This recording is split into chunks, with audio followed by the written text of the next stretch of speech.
Muy bien. El tema que voy a presentar en esta mañana, ¿me escuchan bien? El tema que voy a presentar en esta mañana, mis hermanos, es muy significativo para los adventistas del séptimo día. Es un tema que damos por asentado, muy pocos lo pueden explicar, pero es de suprema importancia, como vamos a ver en esta mañana. Todo comenzó con este señor. ¿Alguien sabe cómo se llama? ¿Cómo? Se llama Guillermo Miller. Vamos a llamarlo por su nombre, William Miller, porque si en el cielo le dices Guillermo, no vas a saber que le estás hablando a él. William Miller. ¿Quién era William Miller? William Miller nació al final de los 1700 en un hogar cristiano. Su mamá era cristiana devota, su abuelo era un pastor y su tío también era pastor. Así que de chiquito, William Miller fue a la iglesia, asistió a la iglesia, leía la Biblia, etcétera. Pero cuando llegó a la adolescencia hasta la adultez, pasados ya los 30 años, William Miller se convirtió en un tremendo ateo. Más que un ateo, un ateísta, que son los que no creen en Dios y atacan a las religiones. Él atacaba mucho a la iglesia cristiana, se burlaba mucho de su abuelo, de su mamá y de su tío. La mamá estaba muy preocupada y el abuelo venía y le decía a su hijita: mijita, no te preocupes, estamos orando por él, ya verás que Dios va a cambiar su corazón. Y mis hermanos, cuando una abuela o un abuelo están orando por ti, más vale que te des por vencido. Y así pasó con William Miller. Llegó un día cuando él aceptó a Jesús como su Salvador personal. Y mis hermanos, cuando él aceptó a Jesús, él hizo mucho esfuerzo en estudiar la palabra de Dios. En 2 años, él escudriñó las Escrituras de una forma muy especial. Él era de profesión agricultor, era un agricultor.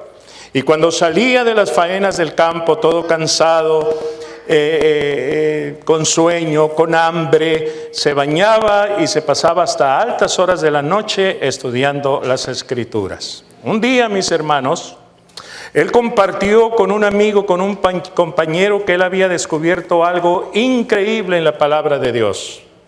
Y le contó al amigo lo que había descubierto. Y el amigo le dijo: wow, William, esto tienes que decírselo al mundo entero. Y William dijo: no, yo no soy predicador, yo no lo voy a decir a nadie. Además dice, no soy teólogo, ¿qué tal si no me creen? No, William, tienes que salir a decirlo. No, dijo él, no le voy a decir a nadie. Y hermanos, por 7 años más, William siguió estudiando y escudriñando las Escrituras, especialmente algo muy especial que él había descubierto. Un día viene el amigo y le dijo: William, ¿cuándo nos vas a venir a hablar de lo que has descubierto? Y él dijo: no, yo no voy a ir hasta que me inviten, entonces voy a ir a decirlo. Hasta que me inviten. ¿Adivinen qué? A la hora tocaron a la puerta. ¿Quién era? Era el pastor de la iglesia donde William asistía. Y el pastor le dice: William, hemos sabido que tú tienes una luz increíble de la palabra de Dios y queremos que la compartas con nosotros. Él le había dicho a Dios: Señor, yo no voy a decirle a nadie hasta que vengan y me inviten. Así que vinieron y lo invitaron, y al siguiente domingo él estaba parado dentro de la iglesia hablando de algo, mis hermanos, que dejó a toda esa congregación con la boca abierta. Después se fue a otra iglesia, y a otra iglesia, y a otra iglesia. Y los pastores que lo escuchaban, mis hermanos, empezaron a predicar lo mismo que William Miller les estaba predicando. Especialmente hubo un pastor de apellido Himes, Himes, que escuchó el mensaje, mis hermanos, y fue el mayor exponente, el mayor apóstol, por decirlo así, de lo que Miller estaba predicando. Y voy a tratar, mis hermanos, en pocos minutos de explicarles a ustedes lo que generalmente estudiamos en varios días en las clases de teología. Vamos a ver cómo Miller llegó a la conclusión de que Cristo iba a venir a esta tierra en 1844. Todo empezó, mis hermanos, cuando él estudió la profecía del libro de Daniel, capítulo 2. Daniel capítulo 2 es una profecía increíble. Dios le revela a un rey pagano el futuro. Le dice todo lo que va a pasar en este mundo. Recuerden que Daniel estaba en el primer periodo, en el periodo de Babilonia. Él fue llevado por los babilonios, fue llevado cautivo a Babilonia, y allí se revela este sueño de que después de Babilonia vendría otro reino, luego otro reino, luego otro reino, y no habrían más reinos. Y eso es lo que encontramos en la historia. Después del imperio babilónico vinieron los medo-persas, luego vino Grecia, luego vino Roma, y se acabó. De allí para acá, desde el imperio romano, que cae aproximadamente en los años 400 después de Cristo, desde entonces no ha habido un imperio mundial como estos. Napoleón trató, Hitler trató, ¿quién más trató? Los demás que han tratado no han podido tener un imperio universal. Lo que están tratando ahorita es el islamismo. El islamismo quiere tener un mundo universal gobernado por el Islam. Dios nos libre. Ya nos libró, porque Dios dijo que eso no va a ocurrir. Después de Roma, dice Daniel capítulo 2, los imperios estarían divididos.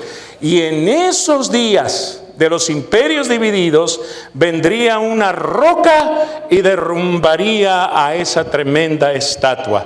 Y esa roca es ¿qué? La segunda venida de Cristo Jesús, y la mayoría lo hemos estudiado ya. Daniel capítulo 2, importantísimo.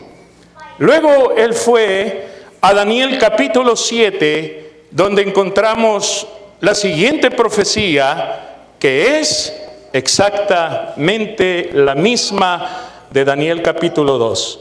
Pero ahora no es una estatua, ahora son animales, una visión con 4 bestias, donde estaba primero un león, que representa, igual que en la estatua, a Babilonia.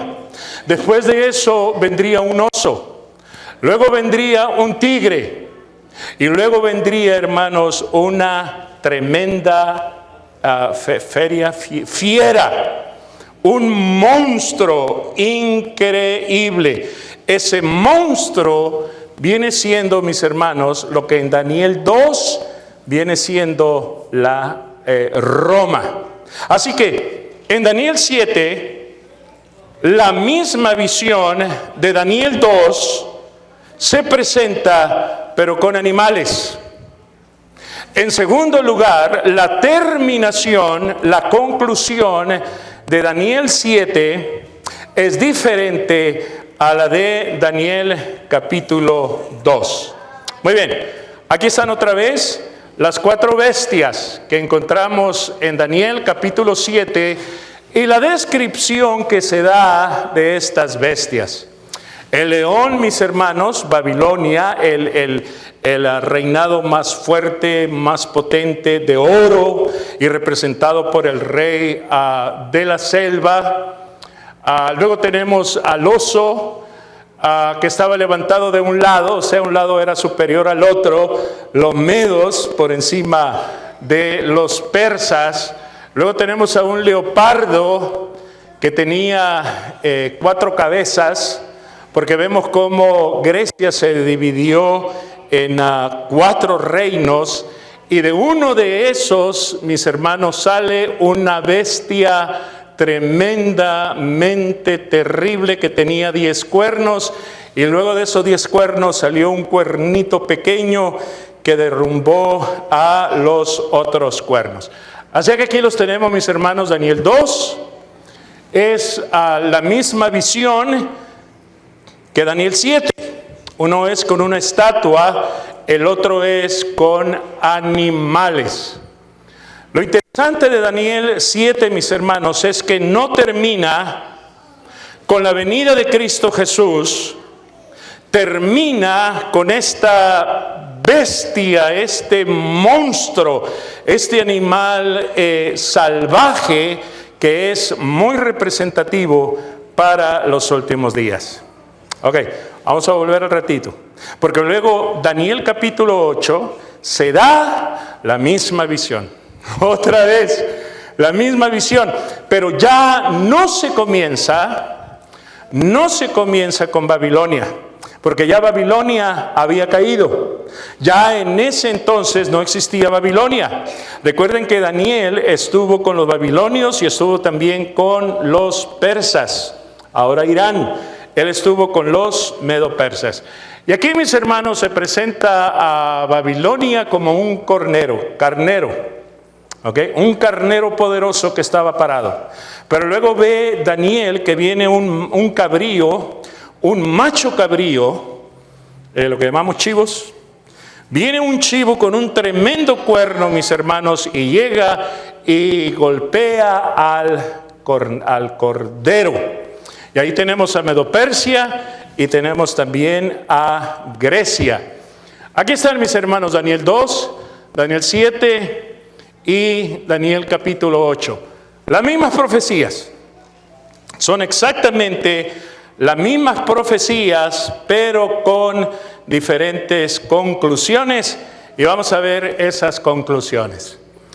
En Daniel 2, mis hermanos, Daniel 2 termina con la piedra que es la venida de Jesús. ¿Okay?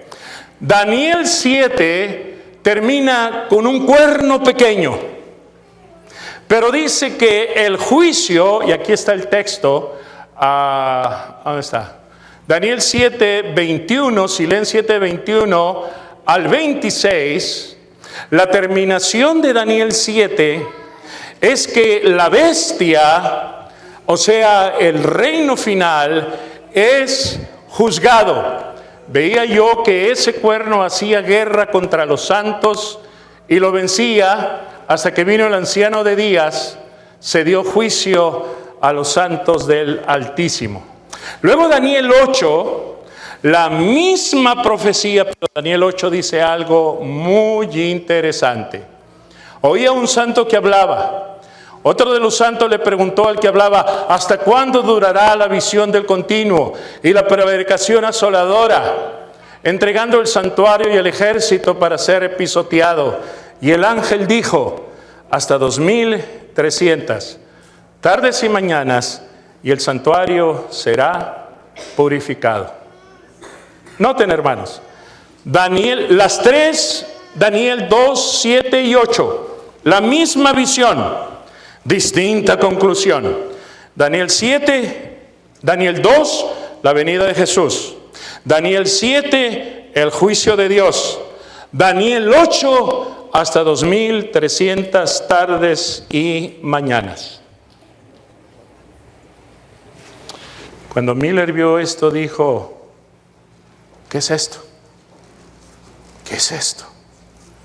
La venida de Cristo, que es cuando se produce el juicio de Dios. Y Daniel 8:14 dice que en 2300 tardes y mañanas. ¿Cuándo va a pasar todo esto?, dijo William Miller. ¿Cuándo viene Cristo? ¿Cuándo se lleva a cabo el juicio? En la profecía conocida como los 2300 días. Ya entonces, mis hermanos, se entendía, de acuerdo al libro de Números, en la profecía, un día significa un año. Así que Miller dijo: 2300 días, 2300 años. Pero pasó algo todavía más interesante, mis hermanos, porque el profeta dijo lo siguiente. En el 8:14 dijo, hasta 2300 tardes y mañanas o días, el santuario será purificado. Y el mismo Daniel dijo, ¿qué es esto? ¿Será que este es el tiempo que vamos a estar en cautiverio? Y le pidió a Dios, Señor, ¿qué es esto de 2300? Dios envió un ángel, ahí es donde dice la Biblia que todavía él estaba orando, cuando un ángel viene y le dice, Daniel, 70 semanas están determinadas sobre tu pueblo y sobre tu santa ciudad.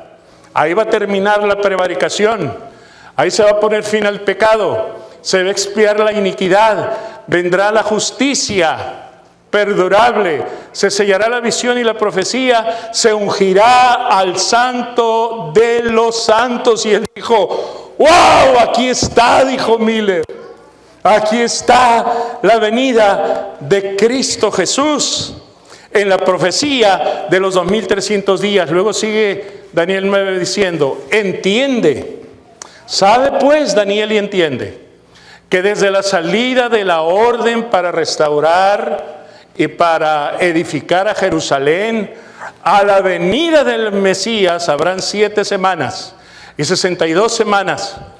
Se volverá a edificar el muro del pueblo de Dios, o sea, de Jerusalén. Después de las 62 semanas se quitará la vida al Mesías. Después de las 62 semanas se quitará la vida al Mesías. ¿Qué quiere decir se quitará la vida? Cuando alguien te dice, te voy a quitar la vida, gracias. ¿Qué es quitar la vida? El Mesías sería crucificado. Hermanos, ¿los judíos no vieron esto? ¿No vieron aquí los judíos que cuando el Mesías vendría, que en Daniel capítulo 9 se dice exactamente cuándo vendría el Mesías y cuándo sería crucificado? ¿No lo vieron? No lo vieron. ¿Saben por qué no lo vieron? Porque los judíos, mis hermanos, tienen una maldición en el libro de Daniel. Y el culpable es el capítulo 9, donde dice que el Mesías iba a ser asesinado, matado, se le quitaría la vida. Y para decirle a un judío que el Mesías iba a venir para ser crucificado, ellos dijeron, tienen una maldición los judíos sobre el libro de Daniel. Malditos los dedos de las manos, de los brazos de todo aquel que hojea el libro de Daniel. ¿Por qué no lo supieron los judíos? Porque no leían el libro de Daniel. Pero noten, mis hermanos, aquí se dice cuándo se iba a quitar la vida al Mesías. No por sí. Y el pueblo de un príncipe que ha de venir destruirá la ciudad y el santuario.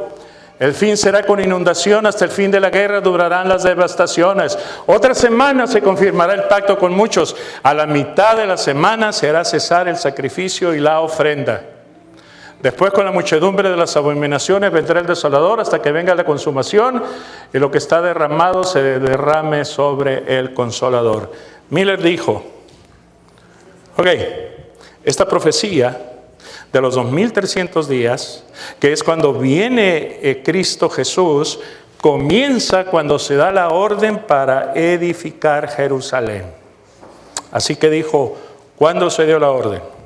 Y mucho antes de Miller, mis hermanos, ya se había establecido que la fecha que se dio para que los judíos salieran para edificar Jerusalén fue en el año 457 antes de Cristo. De ahí comienza esta profecía. Así que ahora, mis hermanos, agárrense, aquí está. Aquí está. En el año 457 comenzó la profecía de los 2300 días. Y Miller fue sobre todo esto. Él dijo, muy bien, 70 semanas, ¿verdad? 69 más una, están designadas para el pueblo de Dios. En ese tiempo se reconstruiría Jerusalén En ese tiempo vendría el Mesías. En la última semana moriría el Mesías. Ahí está, hermanos, en el año 31. Y todo terminó. Las 70 semanas terminan, mis hermanos, cuando Esteban es apedreado. 70 semanas están determinadas para tu pueblo. En el año 34, cuando los judíos matan a Esteban, se acabó el tiempo para los judíos. Ahora, noten bien, hermanos. 70 semanas están determinadas sobre tu pueblo y sobre tu santa ciudad. ¿Cuándo comienzan las 70 semanas? El 457. ¿Cuándo terminan? Terminan en el año 34. Ahora agárrense que aquí viene lo bueno. Las 70 semanas comienzan el 457, terminan el 34, cuando se apedrea a Esteban. Así que 2300 días. Le quitamos las 70 semanas que eran para los judíos, tenemos 1810. Así que del año 34 que terminan las 70 semanas, le ponemos 1810. ¿Y qué tenemos? ¿Qué tenemos? Ni mirándole atinan, ni copiándolo, ¿ven? ¿Cuándo tenemos? Lo voy a repasar otra vez, porque no está fácil. La profecía dice que en 2300 tardes y mañanas, o sea, 2300 años, el santuario sería purificado. Daniel 9 dice, 70 semanas son para tu pueblo y para tu santa ciudad, que comenzó el 457 y terminó el 34. Ok, esas son las 70 semanas de los judíos. Ahora, a 2300, que son los 2300 años, ok, hay que quitarle las 70 semanas que son para los judíos. 70 semanas son 490 años. Así que a 2300 le quitamos 490, nos da 1810. 1810 años que comienzan cuando termina el tiempo de los judíos, el año 34. 34 más 1810 da ¿cuánto? 1844. Y mis hermanos, era el año 1830.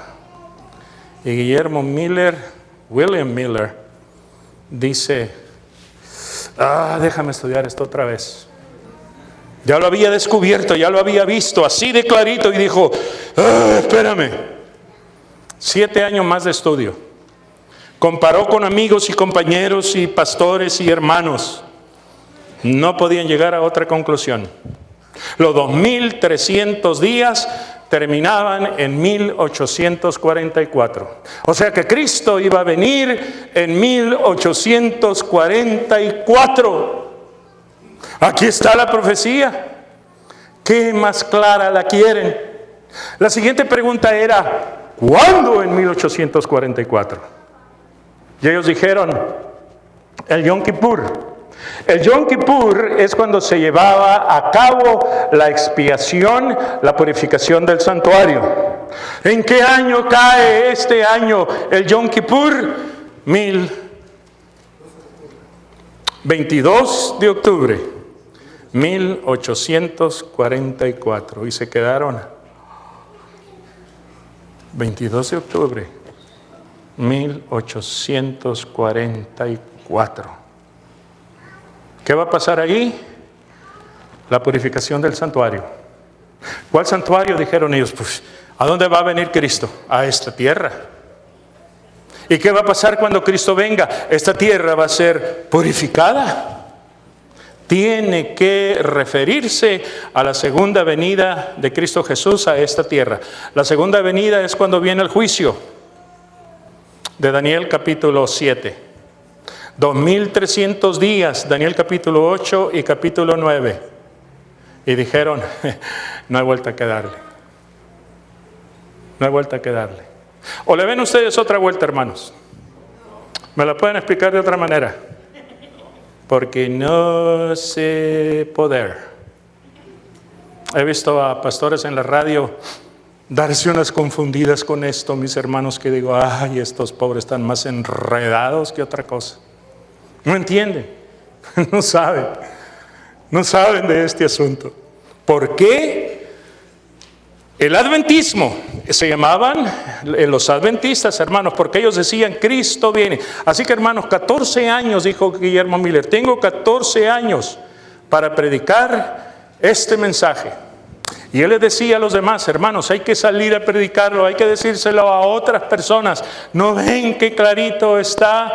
Cristo viene en 1844. Pero faltaban 14 años.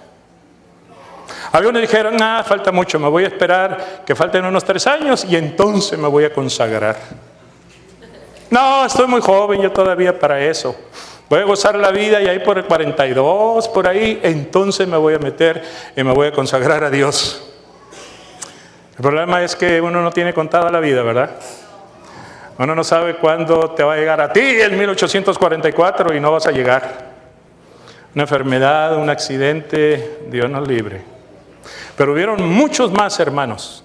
Hermanos, literalmente cientos de miles de personas que creyeron en este mensaje. Y se produjo uno de los reavivamientos más grandes en la historia de los Estados Unidos. El gran movimiento adventista, que Cristo venía en 1844, de acuerdo a Daniel 2, de acuerdo a Daniel 7, de acuerdo a Daniel 8, de acuerdo a Daniel capítulo 9. Y miren, qué claro está, hermanos. Hasta yo creo que va a venir en el 44, aunque ya pasó el 44, ¿verdad? Pero entonces, ¿qué pasó?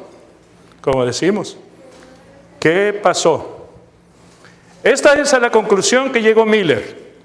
Daniel 2 está la segunda venida, Daniel 7 está el juicio de Dios sobre el cuerno pequeño, el enemigo del pueblo de Dios que después veremos. No hoy. Luego está Daniel 8, 1844, Daniel 8 y 9. Miller dijo, la segunda venida que trae el juicio de Dios ocurre en 1844. Prueba irrefutable. No hay quien pueda negar esto. No hay quien pueda negar esta increíble conclusión. En ese tiempo, mis hermanos, especialmente en 1840, hubo un tremendo despertar religioso. Había entre ellos una jovencita llamada Elena White. Jovencita, 17 años. Ella dice que fueron los años más felices de su vida. Oraban, cantaban, se consagraban porque Cristo venía en 4 años. 3, 2, el próximo año viene Cristo. Llegó enero, ya pronto viene febrero, en unos cuantos meses viene Cristo Jesús. Había mucha oración, mucha consagración, mucha proclamación de este extraordinario mensaje. Cristo viene en 1844. ¿Ya lo vieron, mis hermanos? Escrito está. Y llegó el día y pasó el día. ¿Y adivinen qué?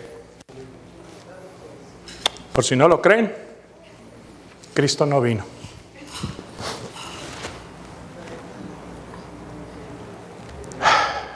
Tan claro que está en la Biblia. Cada vez que lo leo, cada vez que lo estudio, toda esta semana lo estuve repasando y leyendo lo que la hermana White dice al respecto. Y yo digo, wow, qué claro está esto. Y cientos de miles creyeron en esto. Y cuando Cristo no vino, dijeron, ya ven. Se produjo lo que se conoce como el gran chasco. ¿Qué chasco? Es como decimos que dejaron a la novia, ¿qué? Vestida y alborotada. Qué decepción, una novia que espera al novio vestidita, arreglada, alborotada porque le iba a llevar a Cancún. Y el novio no viene.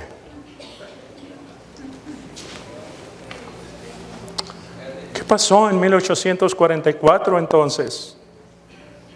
Todo el mundo se desbandó. No, ya ven, tan clarito que está y qué huele. No, esto no sirve para nada. Y se fueron. Y dejaron la fe. Incluso Guillermo Miller, y hermanos, no lo culpo al pobre. Dio toda su vida para predicar este mensaje. Él se apartó de la fe. No dije que no se va a salvar, dije se apartó de la fe. Dios en que se encargue de él. Porque él hizo algo extraordinario. De todos los cientos de miles que dijeron, no, ya sabía que eran puras mentiras. 50 se quedaron. La mayoría jovencitos, muchachos y muchachas, y dijeron, hay que estudiar esto. Hay que estudiar esto. Algo falló, pero no fue la palabra de Dios. En algo fallamos nosotros. Y hermanos, concluyeron, con mucha razón, de que en 1844 pasó algo extraordinario, pero no era la segunda venida de Cristo. Si no era entonces Daniel 2, sería Daniel 8 y 7, 8 y 9. Y dijeron, tiene que ser. ¿Qué pasó entonces en 1844? Dijeron, el juicio comenzó. El juicio comenzó. Porque el santuario que va a ser purificado no es la tierra no es santuario. En ningún lugar dice que la tierra es santuario, pero Apocalipsis sí dice que en el cielo hay un santuario. Y Dios se lo mostró a Moisés y le dijo, hazte uno igualito. Y luego David empezó a juntar todo el material que fue construido por su hijo Salomón. Y construyeron el precioso templo, el santuario en Jerusalén. Algunos dicen que ese santuario tiene que ser reconstruido para que Jesús venga. No lo crean, hermanos. Dios no está dependiendo de ningún judío para que construya un santuario para entonces Él venir. No esperen a que el santuario en Jerusalén sea construido. El santuario verdadero, dice Juan, está en el cielo. Y ese es el santuario que fue purificado. Mis hermanos, lo que pasó en 1844 es lo que encontramos como el juicio de los santos. Claramente nos dice la palabra de Dios que el juicio comienza con la casa de Dios, los santos que están muertos. Dios está juzgando ahorita a los muertos para ver a quienes va a resucitar, a llevarse con Él a la patria celestial. ¿Ok? Los vivos vamos a ser juzgados en un momentito. No, ahora necesita Dios tantos años así, hermanos, del 44 ahora, ¿cuántos son? ¿Siento qué? Un montón, ¿verdad? ¿Necesita Dios tantos años para juzgar a los muertos? A los santos. ¿Necesita tanto tiempo? Entonces, ¿por qué ha pasado tanto tiempo? ¿Qué dice Pedro? Porque Dios está esperando por nosotros. Dios está esperando para que nosotros seamos salvos. Pero ya comenzó, hermanos, eso es lo que comenzó en 1844, lo que conocemos como el juicio investigador. Muchos se burlan de lo que conocemos como el juicio investigador, hermanos, pero ¿todo juicio es investigador? El 44 Dios comenzó a investigar a sus santos. ¿Ok? El asunto es que hay varios juicios. Está el juicio de Satanás, que se llevó en la cruz. En la cruz ya Satanás fue juzgado. Algunos dicen, ¿se va a salvar qué? Se va a salvar, ahí ya se le pisó la cabeza, como dice Génesis 3:15. Luego viene el juicio ejecutivo, que es al final, pero ahorita se está llevando a cabo el investigador, donde los muertos santos están siendo juzgados delante de Dios. ¿Vieron estas dos imágenes, hermanos? Primero puse esa, luego puse esta, pero la que me encantó fue esta. ¿Notaron la diferencia? ¿Necesitan lentes como yo? Miren, otra vez. Mire este. Está siendo juzgado. Está siendo juzgado. Está siendo juzgado. ¿Cuál es la diferencia? ¿Cuál es la diferencia? ¿Dónde quieres estar tú? ¿En la primera foto, en la segunda o en esta? Esta tiene un tremendo abogado. ¿Quién es? ¿Qué es quién? Dios. Dios es nuestro abogado y Dios es nuestro juez. ¿Cómo nos va a ir? ¿Cómo nos va a ir? Cuando Dios viene y dice, ahora pásale tú, mi hermana Eva, tú sigues, y te agarra del brazo y dice, Padre, sigue ella. Y Jesús la ve, y el Padre la ve a ella, y luego ve a Jesús y dice, pásale. Así que, hermanos, no hay nada que temer al juicio. No vas a ir en cadenas, no vas a ir solo. Abogado tenemos para con el Padre, ¿a quién? A Cristo Jesús, Señor nuestro. Mis hermanos, los hermanos adventistas,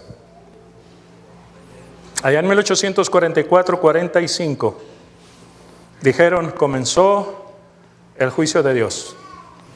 Los tres ángeles se han soltado. Y vi volar por en medio de los cielos, es decir, por toda la tierra, por los cielos donde todo el mundo lo ve, a tres ángeles. El primer ángel traía el evangelio eterno para ser predicado a toda nación, tribu, lengua y pueblo. Y decía en alta voz, temed a Dios, darle honra y gloria, porque su juicio va a venir. No había llegado en los tiempos de Juan. Juan lo escribió porque así le dijo Dios. Él dijo, ¿cómo que ha llegado? Él sabe si Dios me dijo, ha llegado. Y eso no se cumplió hasta el 44. El juicio ha llegado. Y a adorar al que hizo los cielos y la tierra, al Creador. Pero noten lo que viene primero, mis hermanos, el evangelio eterno. Es lo primero que debemos presentar. No debemos comenzar con el segundo ángel o la segunda parte del primer ángel. Primero es el evangelio. El juicio ha llegado. Adora a Dios, adora al Creador. Luego viene el segundo ángel que dice, no vinieron el sábado pasado. O se les olvidó. Aquí les voy otra vez. El segundo ángel viene y dice, ha caído Babilonia. ¿Quién es Babilonia? Las iglesias falsas que enseñan que el sábado fue cambiado por el domingo y que enseñan que los muertos están vivos. ¿Qué les parece? Los muertos están vivos. Pues si está muerto no está vivo, ¿verdad? Y el tercer ángel vino diciendo, ¿qué cosa?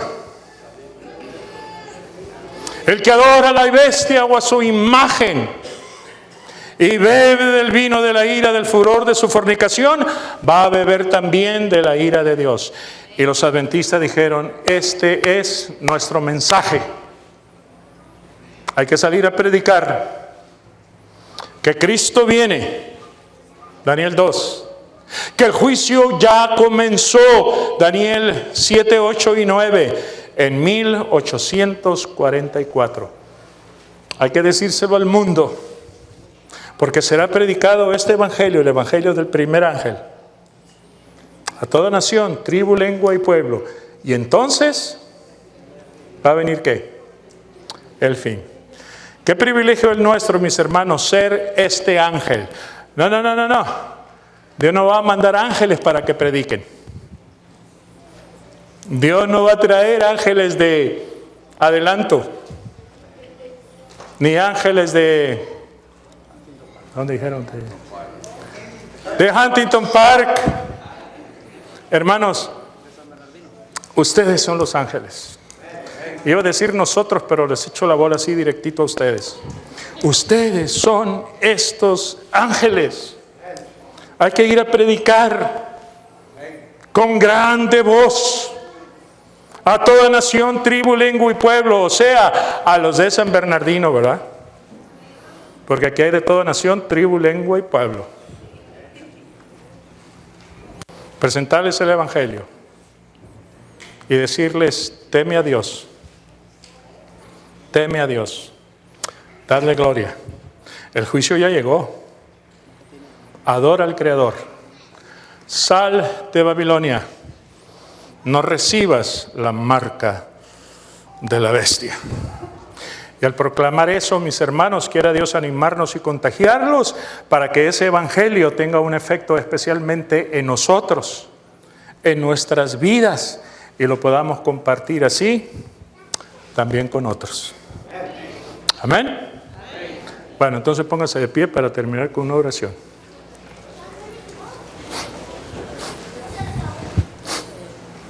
Padre en los cielos, te damos muchas gracias por tu santa palabra. Te damos gracias, Señor, por las instrucciones aquí recibidas. Ahora te rogamos, Padre, que tú nos bendigas para que hagamos lo que nos has encomendado, la predicación de tu evangelio. Gracias, Padre, porque somos esos ángeles. Ayúdanos, Padre querido, para hacer tu voluntad. Bendícenos el resto de este día, te lo rogamos en el nombre de Jesús. Amén. Dios les bendiga, mis queridos hermanos. Feliz sábado a todos.